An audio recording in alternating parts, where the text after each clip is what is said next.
down, I always, when you went down in a cage, there were cages were pieces of slabs of iron, and you put about 8 men, 6 or 8 men in there, and they're also damn tight, and every time we went down one day on one of them, and I said, oh my God, if you ever open one of the doors, you'll fall out hell. He says, just wait till one of them open up, you'll just won't have to worry about getting out, you'll be already out. Yeah. Oh, they were. Did you ever go around St. Mary's School? Yeah. Up in Wyoming, or remember that? St. Mary's. Did you have friends up there? Oh, we had friends all over. Well, I never went up to many dances up north. He was always going to kill me, so I never went up there. So you didn't root for the ball teams from the north side, then, I take it? No, I didn't hunt for the north side. I lived on the east side. I lived way on the flat. I was a flat girl, and they knew it too because I used to tell them. What was the creek like? The water? Was it clean, dirty? It was dirty water. It used to come down from the top of the, we got that mother up there now on the hill. Well, there used to be come down and go over C Street, and the creek would be as wide as this room. And then in the winter, when the guys would go up at Hennessy's and get all their wagons and all their groceries in there at Hennessy's, right where it was and before, they'd go up there and get all their wagons ready, and they'd go out in the flat. Well, whenever they ever go over where the snow was, we'd all us kids would be out on the edge and throw snowballs and get the guys' hats all off.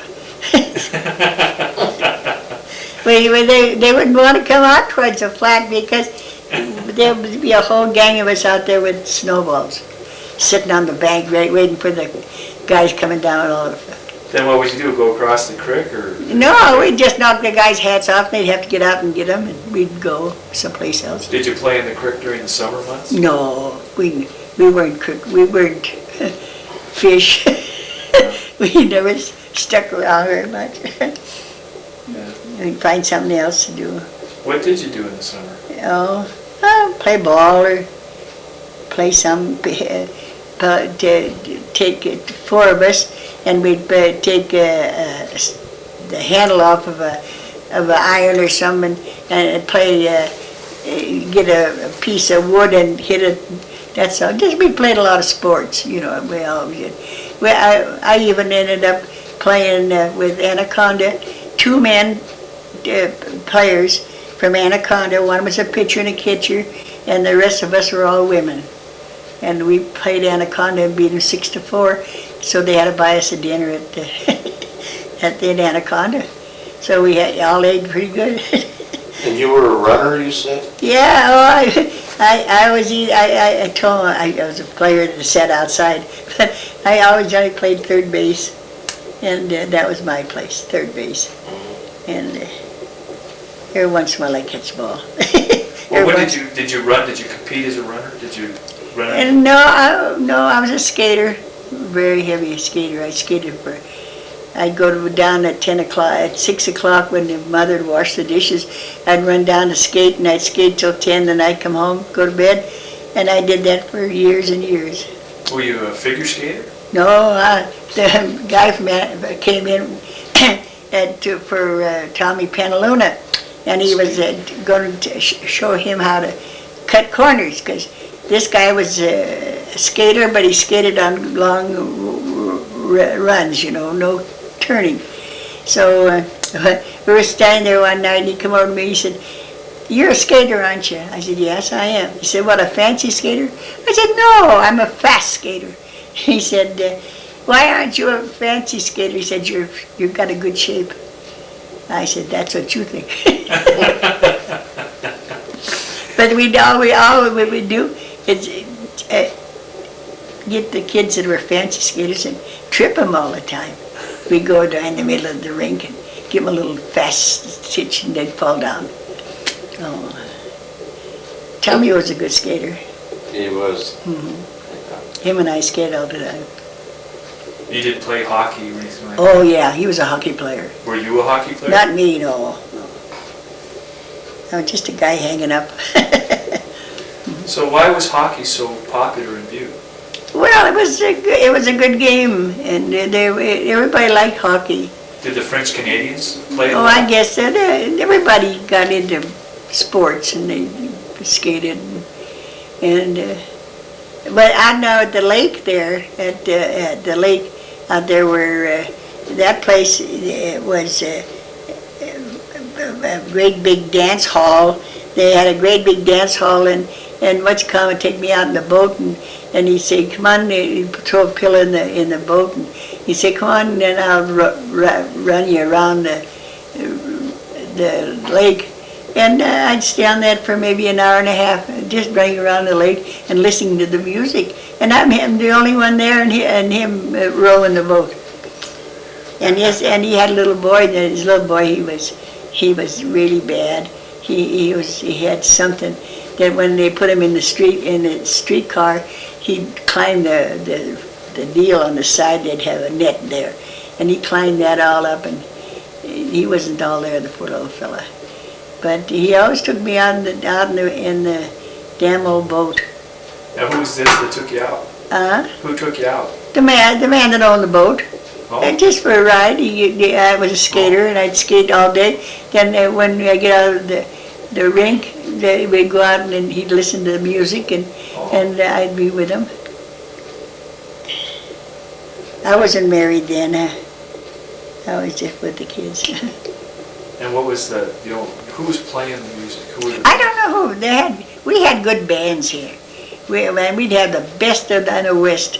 Every good band that'd be in New York, we'd always end up at the Columbia Gardens. Every time there'd be somebody at the Columbia Gardens, it'd be a good band. What about bands from Butte? What do you remember? Well, we used to have pretty good bands there too.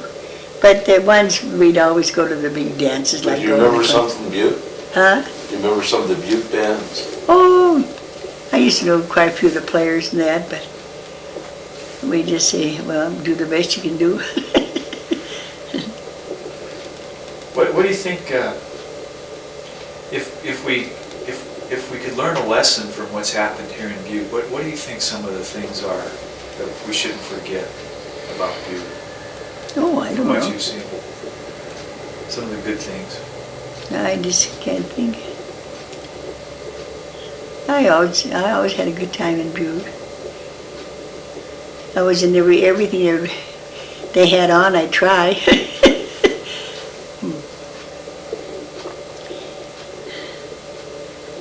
Yeah, I don't know.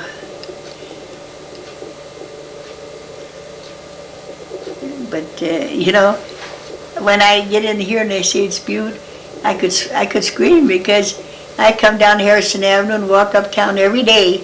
Walk uptown right to Corner Park in Maine and go back out to C Street. And that would be nothing for me to walk. I used to go to Walkerville. I used to walk up to Walkerville when I was skating. I'd go clean up to Walkerville, then I'd walk home. But when it would hurt me more walking home because the splints coming downhill, your legs get sore. So I'd go up to Walkerville and sit there a while with the people I knew, and then I'd get ready to come home. But then the next day I couldn't walk at all. My legs would be so damn sore. Were the streets cobblestone? Were the streets cobblestone? Yeah. When you were young?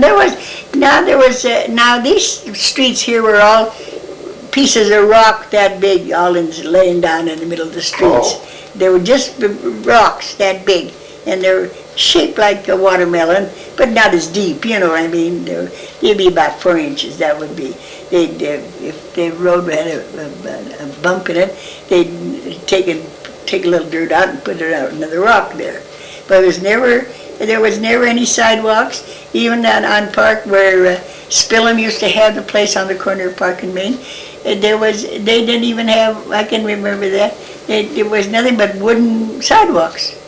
What about if you went to Walkerville, would it be woods?